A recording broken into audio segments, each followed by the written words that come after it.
Okay.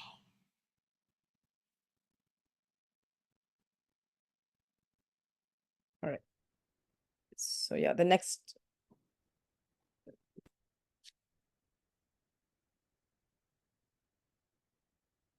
So our next month's presenter is going to be Julia Ross. It's next month on the 25th.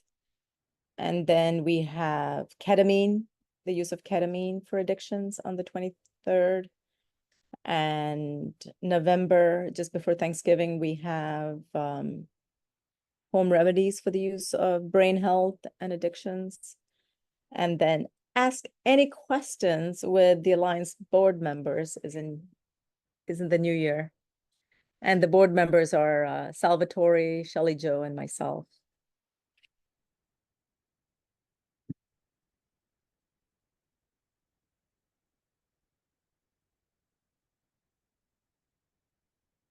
And yes. All right, I think we should get started. It's 2:05, and those who signed up may be coming in late. So I welcome Dr. Shaffana Cagasan to our presentation today. Dr. Cagasan is a functional brain health coach and chiropractor in the state of California. She has an extensive educational background and has clinical experience in brain health optimization. She's currently a clinical support health provider for neuroscience and Senesco, where she educates healthcare practitioners in the application and practice integration of neurotransmitter and hormonal testing. Dr. Shaffana will elaborate more on her background. Thank you. Thank you for being here with us, Dr. Shaffana. I really appreciate it. Thank you for having me. Thank you for having me. Yeah, so just like Dr. Madava said, I am a chiropractor. I only practiced physical medicine for about 3 years, and then I started working for a company called Neuroscience in their clinical support team and yeah, education. And so I've had the opportunity to grow and learn with that company, and Yes. I've had the opportunity to see hundreds to thousands of cases and work with doctors from all over California on this type of work. Um, Recently, I think in 2020, I became a certified brain health coach with Dr. Amon's University or Dr. Amon's clinics. So I learned how to read some SPECT scans and kind of just have a different way of looking at mental health disorders. And since then, I have been practicing in my own practice. And oh, someone's saying they can't hear very well. So let me see here. Can you hear better now? Can everybody hear? Yeah? Yeah, we can hear Yeah. fine on this Perfect. side. Yes. So I became a certified brain health coach, and I started practicing in my own practice. And yeah, I do. This is all I do in my practice is just do work with patients that have mental health issues and are looking for brain optimization. And I do primarily neurotransmitter testing and cortisol testing, and then I use that as a guide to develop something personalized for that patient based on what their chemistry looks like. So, any questions so far? Good. Let me start. Okay, perfect. I will share my screen here.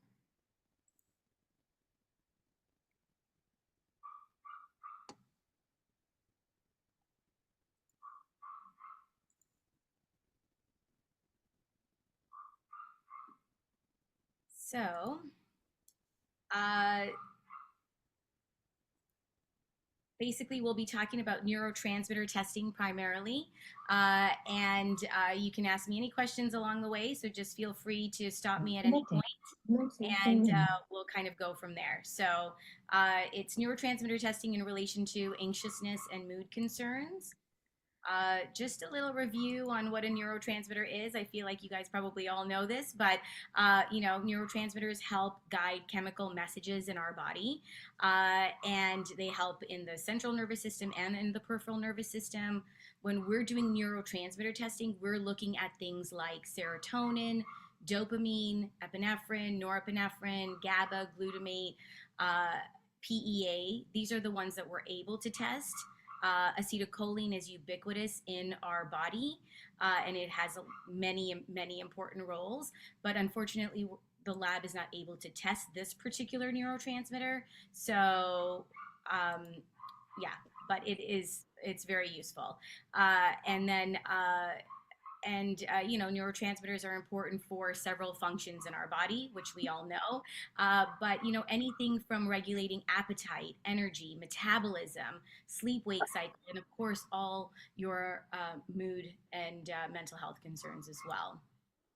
So neurotransmitters are broken up into two categories. So when we look at a neurotransmitter test result, we're looking at them in relationship to each other, and we're looking at inhibitory versus excitatory neurotransmitters. So your inhibitory neurotransmitters are going to be important for rest, digest, and coping with stress. And those are going to be your serotonin and GABA neurotransmitters. The excitatory neurotransmitters are going to be that we look at Neuroscience and Senesco is dopamine, norepinephrine, epinephrine, glutamate, and PEA. These are all very important for motivation, focus and concentration, energy, and also feelings of well-being as well. Okay. So the general patterns that we look at when we look at a neurotransmitter test is going to be serotonin and GABA initially, and then also your excitatory neurotransmitters. So dopamine, norepinephrine, epinephrine, glutamate, and PEA. So serotonin and GABA, like I said, are your inhibitory neurotransmitters.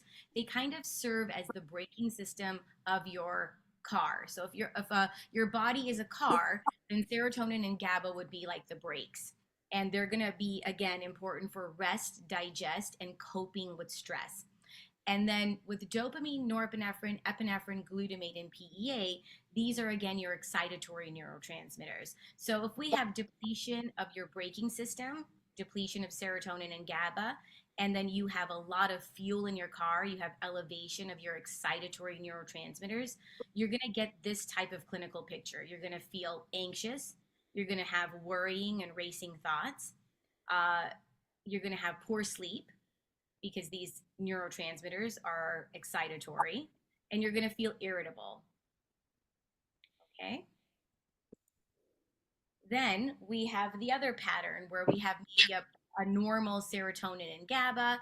So you might have normal levels of serotonin and GABA, and then you have more of a depleted picture when it comes to dopamine, norepinephrine, epinephrine, glutamate, and PEA. So you would have a good brake, but you would have no fuel in your car. So what would happen if you had a good brake but no fuel? You would not be able to do anything. You would not be able to move forward. So you would feel apathetic. That's generally related to dopamine. You would have fatigue, which is generally related to norepinephrine and epinephrine, more specifically epinephrine.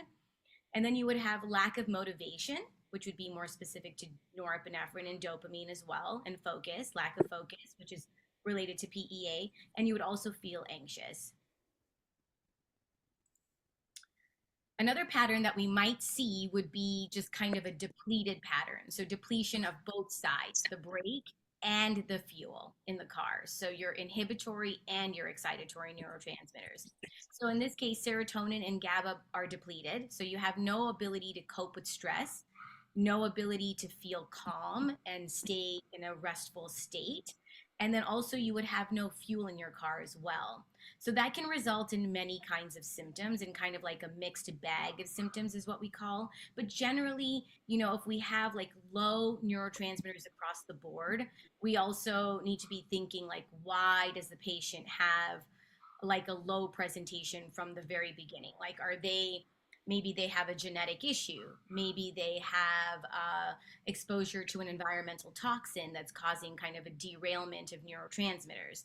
Maybe they are having to deal with a lot of stress in their life. And so that is what's causing them to have kind of depleted neurotransmitters across the board. Maybe they have an inflammatory condition, which is causing them to have neurotransmitter derailment. So any of these kinds of things, poor diet can also lead to a depletion of neurotransmitters. Oftentimes, people that are not methylating well are generally having like kind of a depletion type of picture.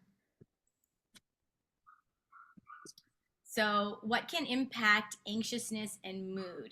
So, lots of things can change the neurotransmitter picture. So, a psychological or mental or emotional stressor, such as a death in the family, a trauma of some sort. For young people, it could be, starting a new school or exams, or and so any range of environmental stressors can cause a change in our biomarker picture, in our neurotransmitter picture.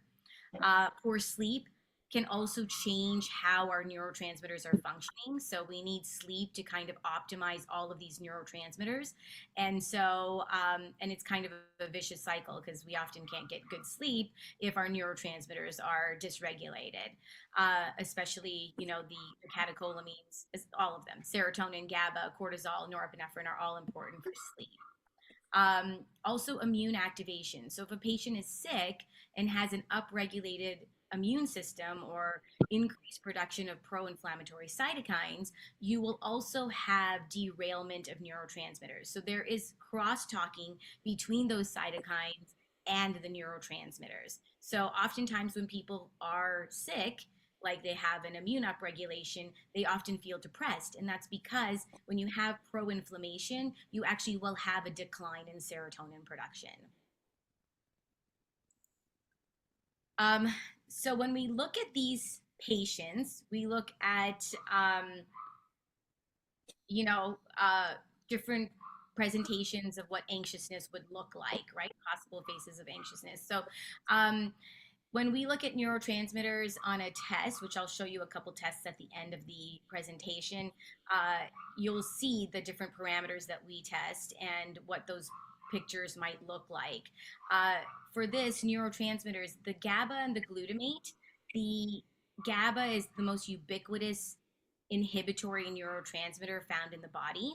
And so this GABA, if it's low, and we have low breaks, we don't have good breaks, but we have high glutamate. Glutamate's the most excitatory neurotransmitter, the most ubiquitous excitatory neurotransmitter found in the brain and in the body. This will cause kind of a picture of anxiety, right? So in this case, we're going to support the GABA and try to bring balance to this system. For patient 2, in patient 2's presentation, this patient also has anxiety. This patient has high norepinephrine and high cortisol. So norepinephrine and cortisol both are produced in the adrenal glands. Norepinephrine is also produced in the locus coeruleus of the central nervous system as well.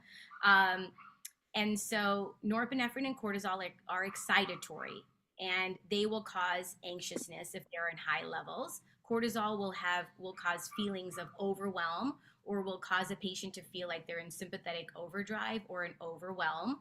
And so in this case, patient has a lot of anxiety, will have profound anxiety, and will need to calm the adrenals. So we'll need to calm this norepinephrine and calm this cortisol in order for this patient to have decreased symptoms and bring more balance to the body. So, and then patient 3 has kind of a depletion picture all across the board, right? So they have low GABA, low serotonin, low norepinephrine. So the low GABA, again, is low GABA and serotonin are the braking system. And, generally when patients have anxiety, what are the most common prescription medications being prescribed are going to be a benzo, which are working on the GABA receptors, and an SSRI, which is working on the serotonin pathways. Norepinephrine is also low here, so causing fatigue, and also low norepinephrine will cause anxiety as well. And then in this case, low cortisol too for this patient. So again, causing fatigue, kind of a draggy sensation. This will be causing anxiety, fatigue, brain fog for the patient as well. So, okay.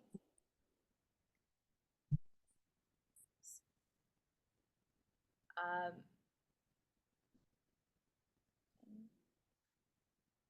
I don't know how this got here, but anyways, a 46-year-old female. This is a clinical case I had, a patient that presented in my practice. 46-year-old female came in and she had anxiety. She was very irritable. She had low mood. Her hair was falling out. She was feeling very overwhelmed and she had digestive issues. So the digestive issues and the hair falling out, uh, all of these kinds of things are tied into your neurotransmitter presentation. So again, we decided that we would do a neurotransmitter test and a cortisol test and kind of see what her levels looked like. So this is what her picture looked like. The can everybody see this okay? Yes. Yes, yes. Perfect. So serotonin and GABA in this case. So when we look at, this is what a report would look like at Senesco in neuroscience. Again, I'm not sure where these blue marks came from, but don't worry about those. The serotonin and GABA are, again, your braking system. So these are the first two at the top here. And then we have dopamine, norepinephrine, epinephrine, glutamate, and PEA.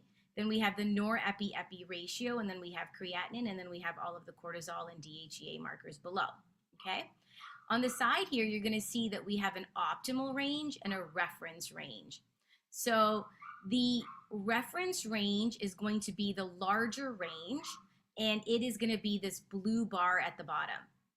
The optimal range is going to be the green bar at the top. Okay. So when we look at this, we're kind of looking for like the functional or the optimal, the best place for the patient to be, which is generally like in the 50th percentile of this green bar.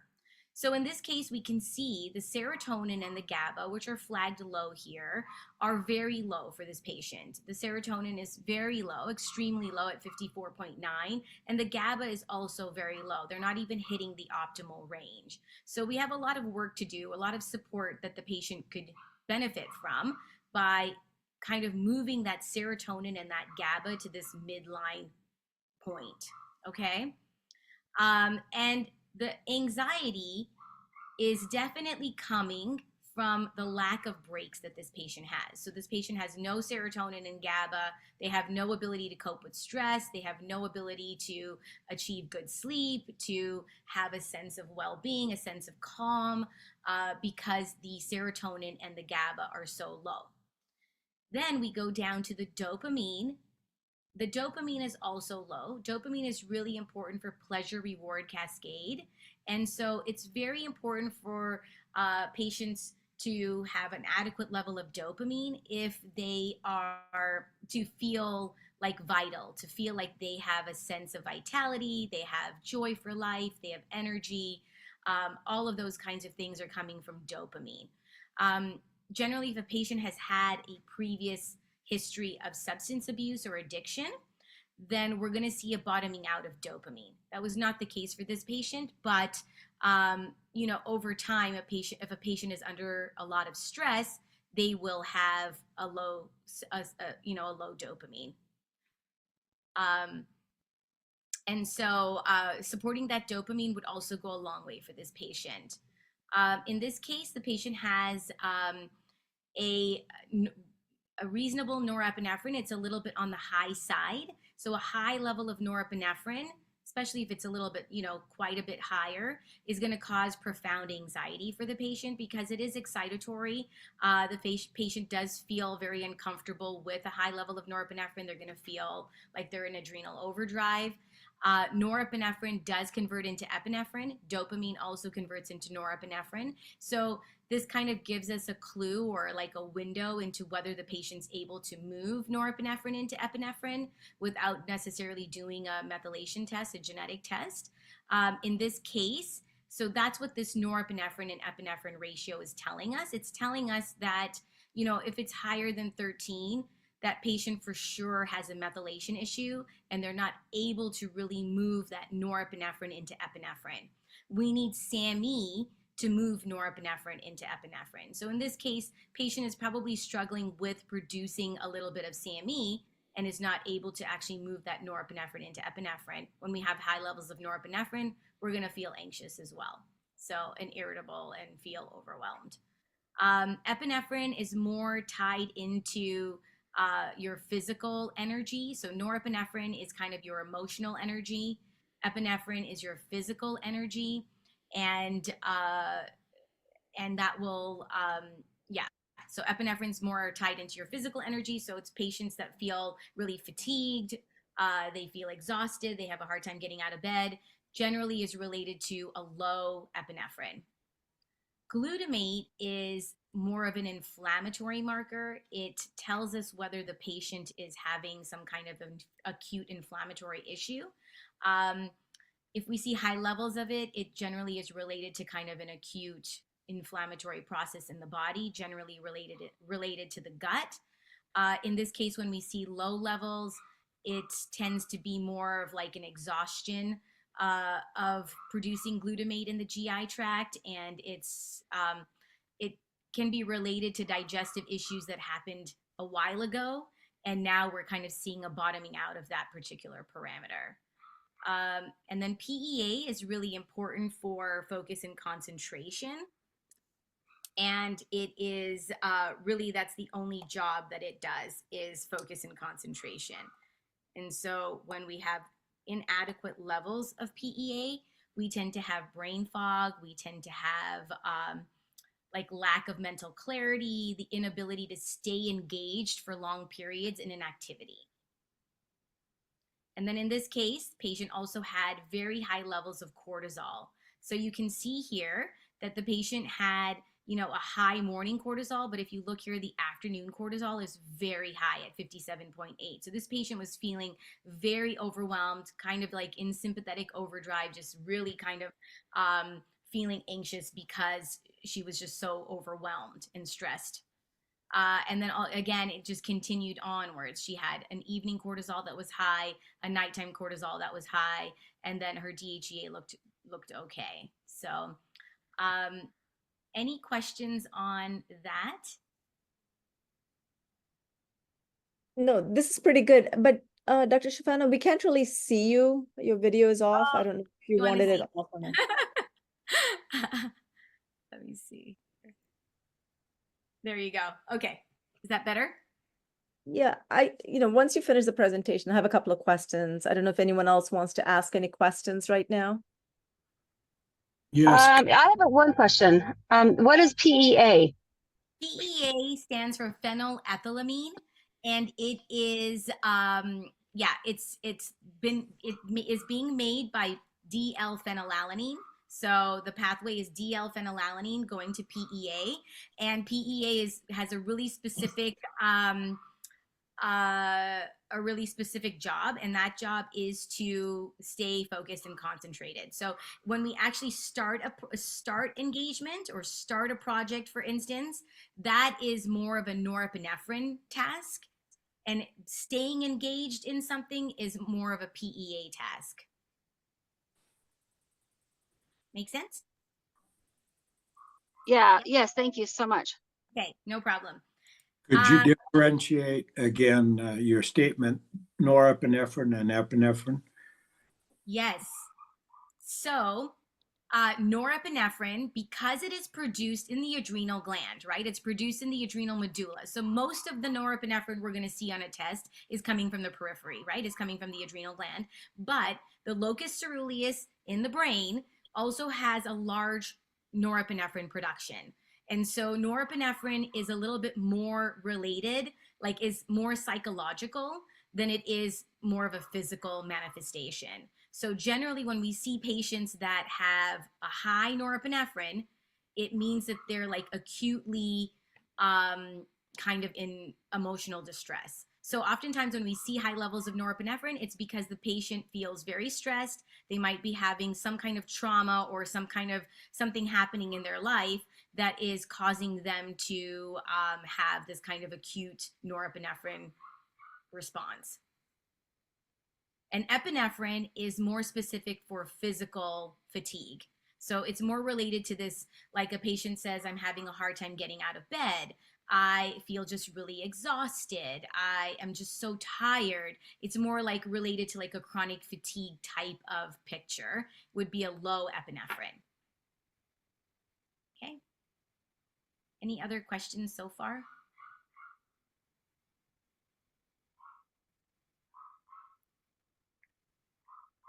Good. Can I move on? Okay. Yes, please. Yeah, please move on. Thank you. Okay. So,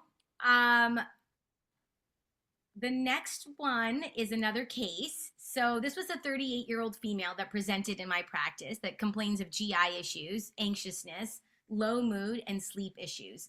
At the time that she presented, she was very acute, like she had a lot of symptoms, very symptomatic, and she was going through a divorce. She also had 3 young children. 2 of them were autistic, and she was very, obviously makes sense, she was very emotional and overwhelmed. So we did a neurotransmitter test on her just to see what her levels would look like.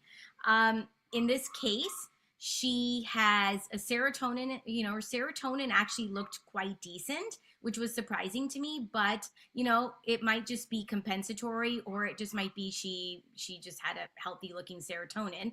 But this GABA is also, again, very low.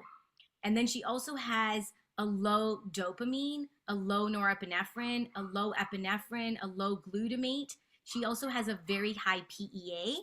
And then she also has a very high norepi-epi ratio, which again is telling us that the patient has a methylation issue, that they're not able to really move norepinephrine into epinephrine in an adequate way.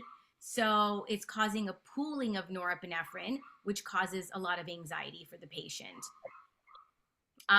In this case, her cortisol looks okay, like it's 8.7 here, 3.3, and then she just has a high DHEA here. So again, this picture is kind of showing us that she doesn't have the ability to cope with stress. Her GABA is very low. She's feeling lack of joy or kind of lack of vitality or energy with the low dopamine. Again, she's feeling, she's going to have anxiousness and fatigue from the low norepinephrine and epinephrine. And then the glutamate's low and the PEA is high. So what a high PEA will result in is kind of this feeling of mind racing.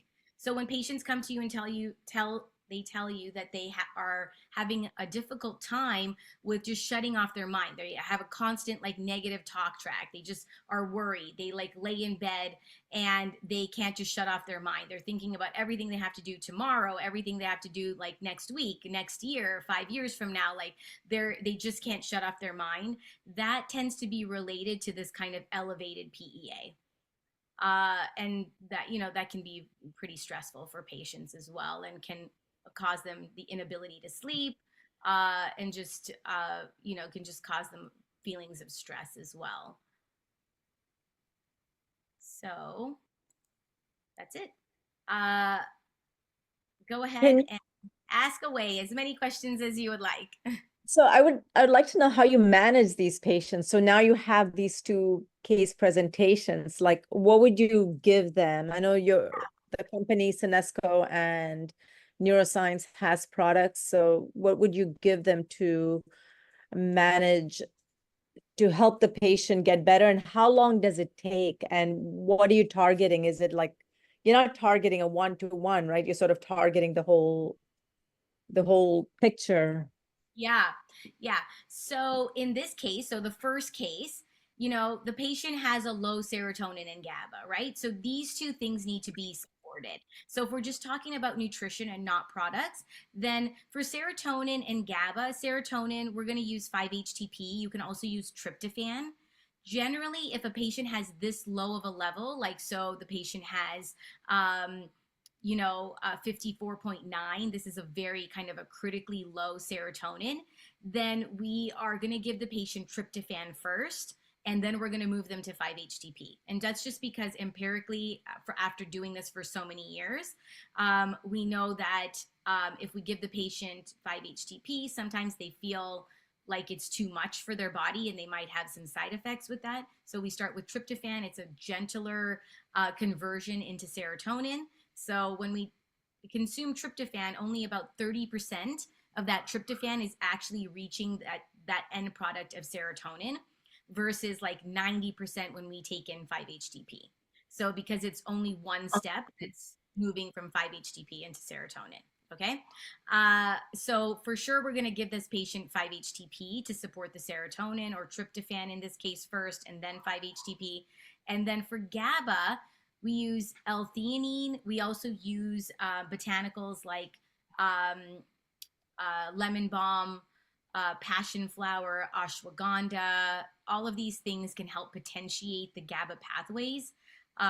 So I know a lot of practitioners that like to use pharma-GABA to support GABA as well. Pharma-GABA technically doesn't cross into the brain. It only crosses, so GABA only crosses out of the brain. It doesn't cross into the brain. So if we give somebody pharma-GABA, it's not technically crossing into the brain. It's only working on the GABA receptors in the periphery, which we have lots of GABA receptors in the periphery. So it makes sense that patients would have benefit from taking pharma-GABA, but from a biochemical standpoint, it's actually not going into the brain.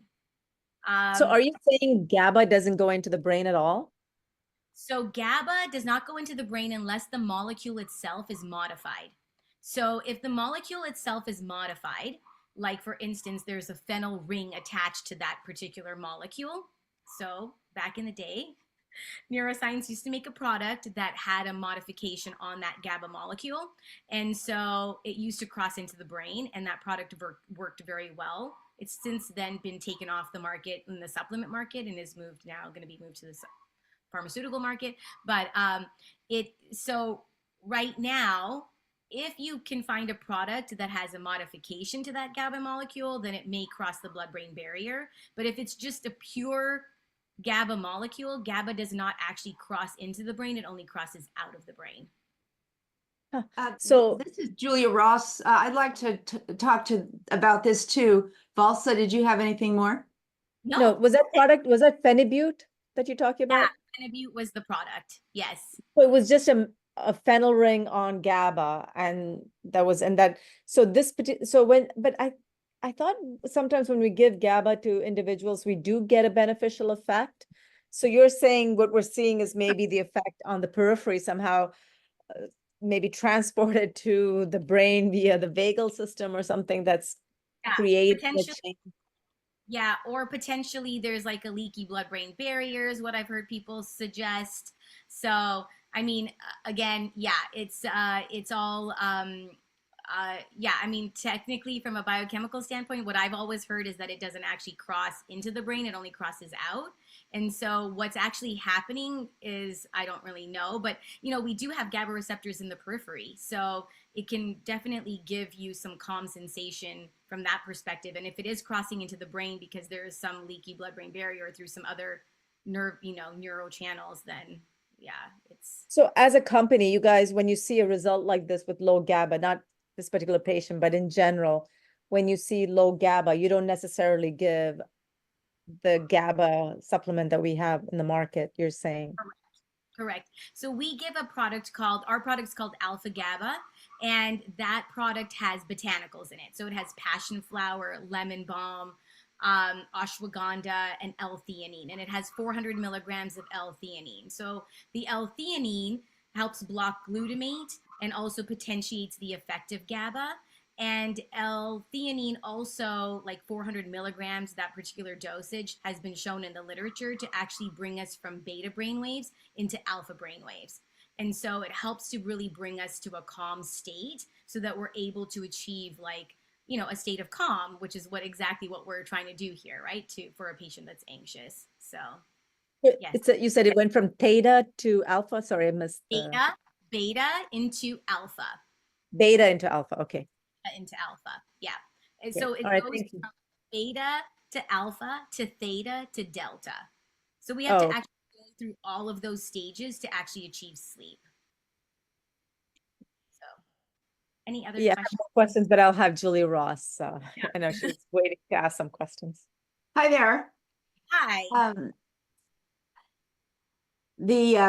The science on GABA absorption through the blood-brain barrier is now quite different than it was when Gottfried Kellerman, at Pharmasan formerly,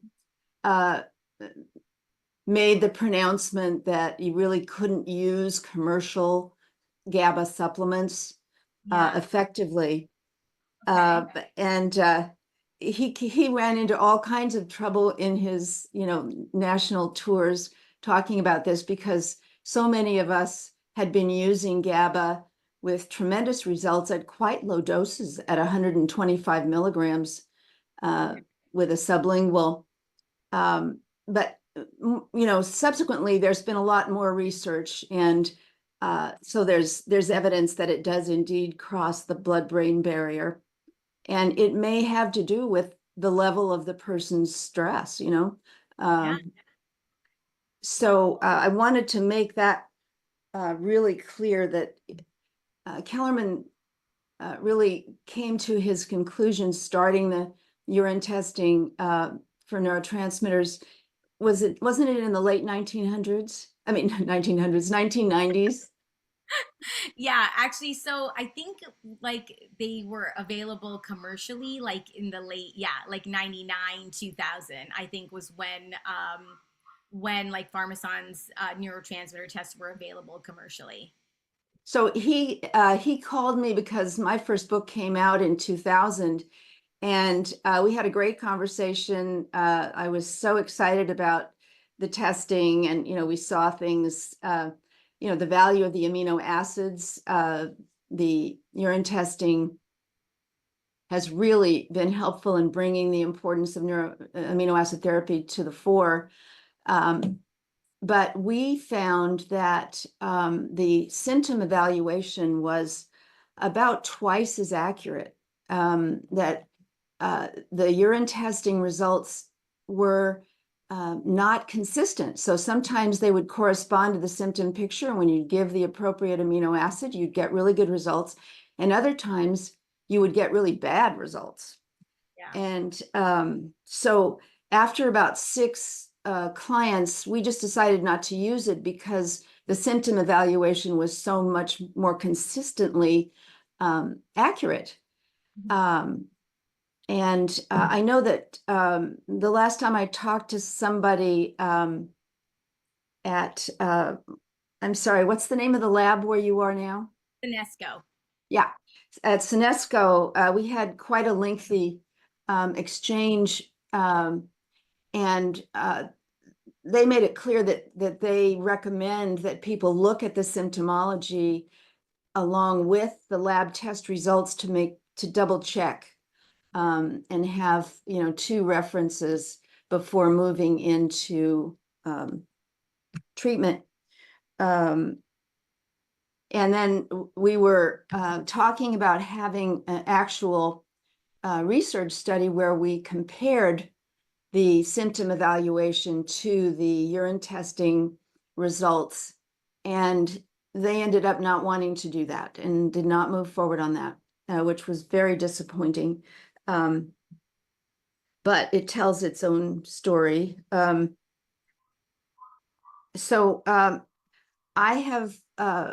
wrote an article for the Townsend Letter in about 2006 to try and clarify what was going on and the inconsistencies that people found, like you were saying with this second client, that it really didn't make sense, with as upset as she was, that her serotonin would look good.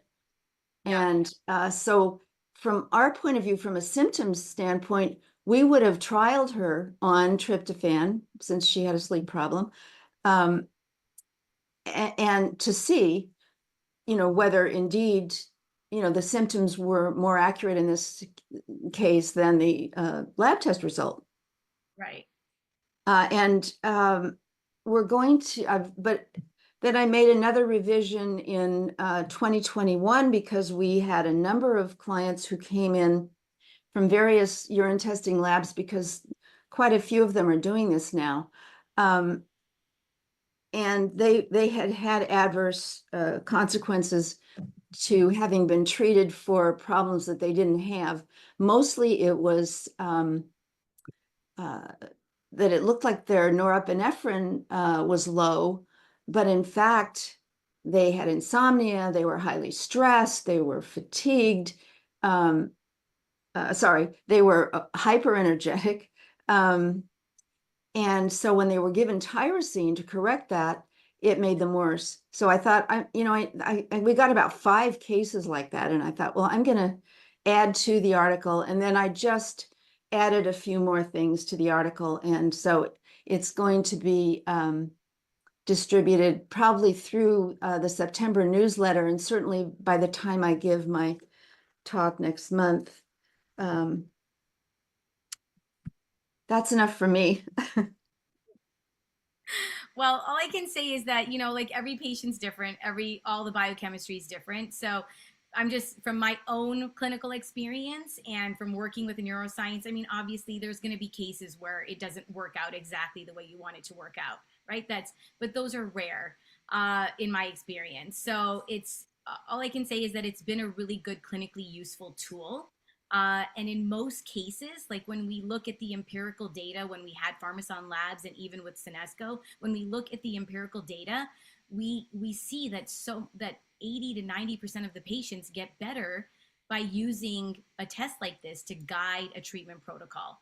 So it really is, I think you need to just take it with a grain of salt in that, nothing's perfect. No tests are perfect. Even when we look at cholesterol tests or other types of blood markers for just regular types of health conditions, there is some level of variability, right? And so I think that as long as you can just keep it in mind that it's just a clinical tool. It's a tool that can help guide you to devise something personalized for that patient.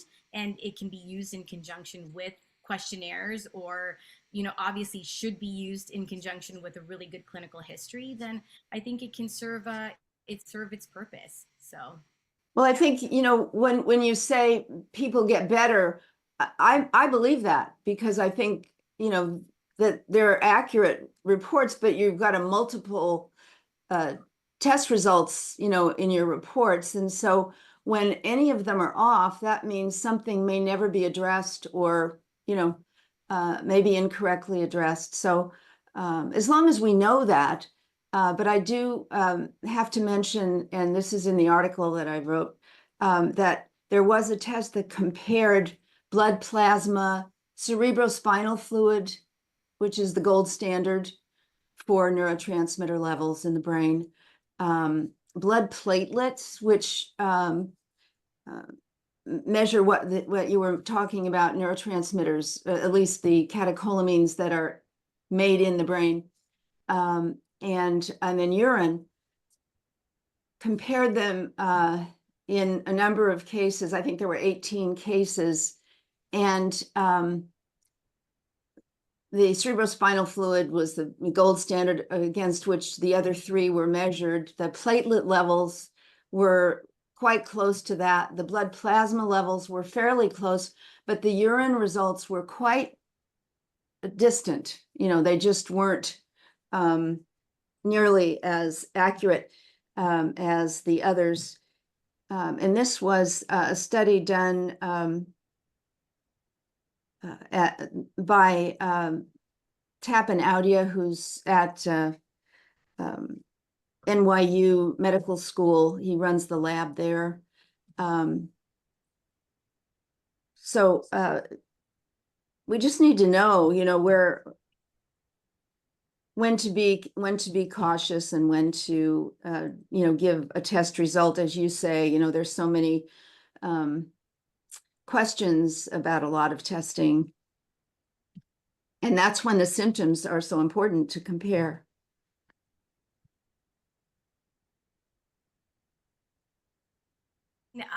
Again, I mean, all I can speak is just my own clinical experience. And so I've done this for a long time. I've looked at tons of, I've looked at so many lab results over the years. And so I've just found it to be clinically useful in my practice. Most of my patients get better. And I might just be that amino acids are, just, any kind of broad-based amino acid support may be getting the patient better. But this at least is providing me a guide as to where I can intervene in an appropriate way, and it, for the most part, most patients feel really good and really feel great. So, yeah, that would be my stand on that. But like we're again, it's what works for you clinically and what works for your patients, and yeah. So can you just go through, pardon me, I just wanted you to go through quickly, like exactly what you did for the patient, for this individual, and the follow through, like if you did a repeat test and what that showed, or were you able to alleviate the symptoms? Yeah. So this patient did really, really well. I put her on the serotonin and GABA. I used the product called Travacor, made by Neuroscience, and that has 5-HTP, taurine, and theanine, and that helps support this serotonin and GABA. I used a product called Excita Plus for the dopamine, norepinephrine, and epinephrine. So the product Excita Plus supports the dopa. It has L-dopa in it. It comes from a plant called Mucuna cocanensis, and that helps to support that dopamine level. And then it also has tyrosine and rhodiola, and that will help support the norepinephrine and epinephrine. So that is the Excita Plus product. And then to support the PEA, we gave the product Focus DL, which just has one ingredient, which has DL phenylalanine, and that will help support that PEA production. The glutamate, in order to support glutamate, you can give the patient glutamine powder. In this case, I gave the patient some other products to help with her digestive system. So I gave her some probiotics, and I also gave her a digestive enzyme to help with the some of the digestive issues that she was having. I also gave the patient a product called Calm CP, which helped to bring down these cortisol values. And Calm CP has an ingredient called corosolic acid. It is the active ingredient that comes from a plant called Bonaba leaf, and that will help to decrease the production of cortisone into cortisol. No, the reverse, right? It will actually inhibit the production, of cortisone into cortisol. And how quickly would you expect to see results? Do you start them all together? But I think you start one category first, right? Like the inhibitory. Yeah. I mean, yeah. So historically, we've always kind of done it with like we will do the inhibitory support first, and then we'll do the excitatory support. In this case, what I did was I actually wanted to bring down this cortisol first, because this 57.8 level of cortisol was kind of high, like alarming for me. I felt like that was very high. And I felt like a lot of her symptoms probably were coming from this very high value of cortisol. And so I gave her the Calm CP first, and I gave that to her for a month. And I said, do this for a month first. And I told her to take Calm CP 2 capsules in the morning and 2 capsules in the evening. And then she came back to me after a month. She was feeling a lot better. And so then we started working on all the other things. So then at that point, I gave her Travacor, 2 capsules at bedtime. And then I gave her Excita Plus and Focus DL in the daytime to support the dopamine, norepinephrine, and epinephrine, and the PEA to help kind of support all of these catecholamines. Great.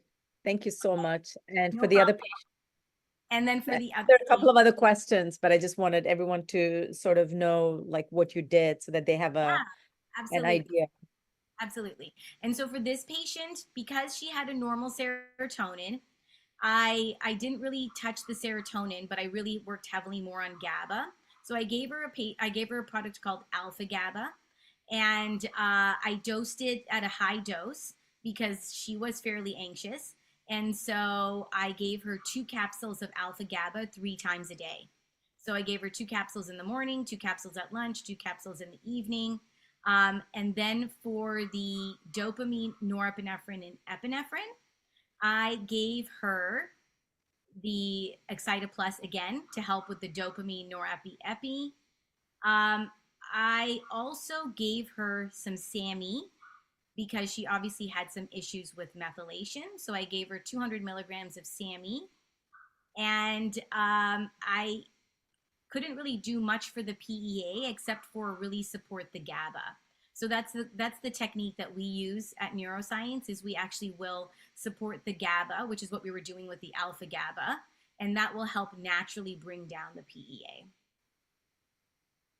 Shaffana, could you talk a little bit more about the Calm CP? I couldn't follow what you were saying when you explained what was in it. That's really interesting.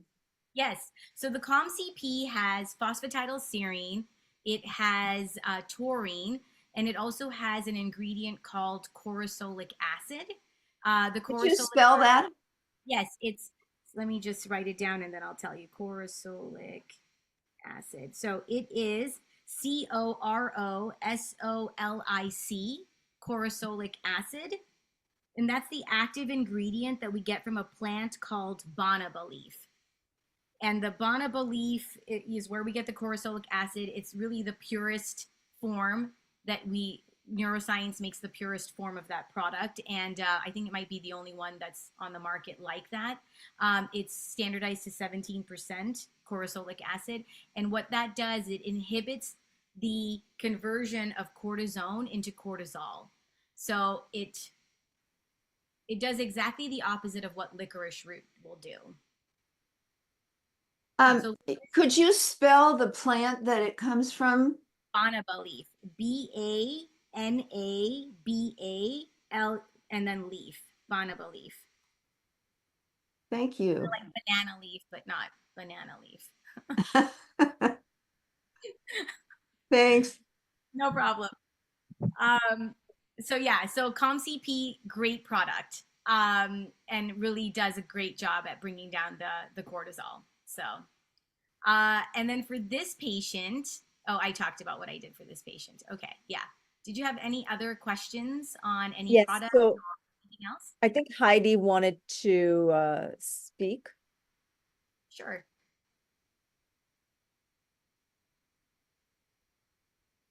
Hi, this is Heidi. I got the answer already. Thank you about the PEA. Yes, you will use DL-phenylalanine to produce. Great. Yeah. Okay, and I think, oh, sorry. Sorry about Go that. ahead. Can we, so these products that you've been mentioning are available through neuroscience, is it? Correct. Okay, so we can. Yeah, you can purchase them through neuroscience. And the testing is being offered through Senesco. Senesco and neuroscience are one company now. And so you can actually order them all through either Senesco or through neuroscience. And I think Jane had a comment.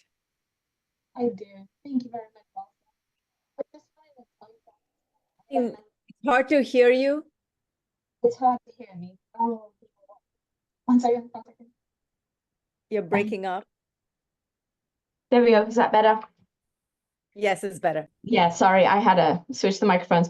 All right, so I just wanted to speak up for 1 second and tell you what an amazing product this has actually been in my life. In 2004, I had a nervous breakdown, and my ND was forward thinking enough to do this test with neuroscience with me at the time. I had been given a bunch of medication by a physicians that was not working and not helping. And when we did the testing, it showed that they were trying to support the wrong neurotransmitter pathway based on my symptomology. And when we got the right things in, I needed support for my dopamine pathway and not necessarily so much for my serotonin pathway at the time, and also for my GABA. We did tyrosine, we did Daxotrol back then for a little while. Yeah, I still take Calm CP just one at night. It helps me sleep like a baby. There are so many things that I love about this, but it turned everything around and allowed me to get off of my medication. And I don't only use neuroscience products, but I still have a handful, the Focus DL.